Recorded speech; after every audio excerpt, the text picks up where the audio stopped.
Higjiena kibernetike në shkolla është konferenca që u zhvillua në shkollën e mesme Osukuka nga 3 aspirante në shkollën e drejtorave, aspirantet Anila Kola, Arlina Nikolli dhe Jonida Prenga, prezantuan një udhëzues praktik se si nxënësit, mësuesit dhe prindërit të mbrohen nga sulmet kibernetike, të cilat tashmë janë kthyer një shqetësim të madh në Shqipëri.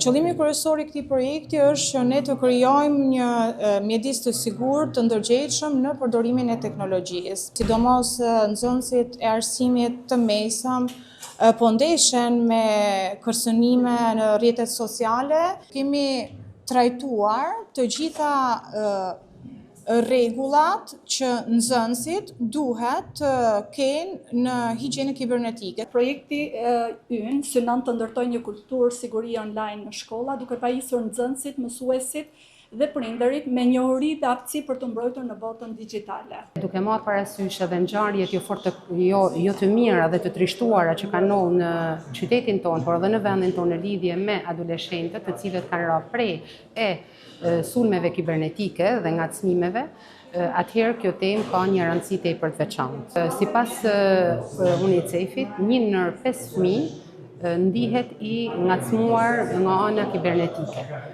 Dhe kjo është një shifër shqetësuese. Ka nevojë shumë për përmirësim, ky është vetëm thjesht hapi i parë, domethënë ndërgjegjësues. Sipas burimeve në Autoritetin Kombëtar për Sigurinë Kibernetike, janë afro 530 raste të raportuara për një vit, ndërsa në Agjencinë Shtetërore të Fëmijëve ka 120 raste të raportuara. Kjo ka bërë që këto institucione të shtojnë aktivitetet ndërgjegjësuese.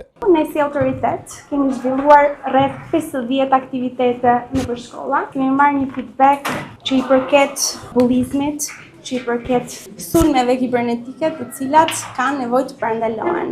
Ne kemi krijuar një platformë e cila gjendet në faqen tonë të webit aksk.gov.al, në të cilat është një buton i kuq ku mund të raportojmë të gjithë bullizimet ose problematikat që ne kemi në lidhje me sigurinë kibernetike. Çdo ditë na vinë raste dhe na raportohen që ne të raportojmë tek faqja Raporto, të raportojmë raste të fëmijëve të cilët ndihen të rrezikuar në platformat e tyre online. Gjatë vitit të kaluar kemi raportuar rreth 120 raste të cilat na kanë ardhur nga ALO 116. Sulmet kibernetike dhe problemet që kanë nxënësit nga interneti, shpreh drejtori rajonal i arsimit për Veriun, Hasan Muça, janë një refren i përditshëm që duhet parandaluar. Një shqetësim i cili për vërtetës tashmë është bërë refreni i përditshëm. Unë jam plotësisht i bindur që neve si drejtues të institucioneve ndoshta mund mos kemi shkopin magjik, por ama jemi aktorët dhe faktorët që kemi mundësi për t'i parandaluar, për t'i zbuluar, për të gjetur forma,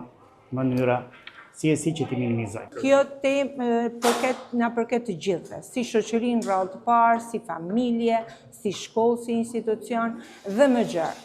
Pra ne janë shumë hallka që duhet të vihen në punë, mos me thanë me shku deri në fatkeqësi siç po ndodhin vetëm nga përnikjet që bëhen në rrjetet sociale. Në Shkodër, sipas burimeve pranë policisë vendore, janë 30 raste në vit të raportuara për sulme kibernetike nga nxënësit e shkollave, por kjo shifër sipas ekspertëve nuk është reale, për shkak se nxënësit hezitojnë të denuncojnë çdo rast. Në nëntor të vitit kaluar, një vajzë 15 vjeçe vendosi t'i jap fund jetës në Shkodër si shkak i shantazhimeve online nga bashkëpunëtarët e saj.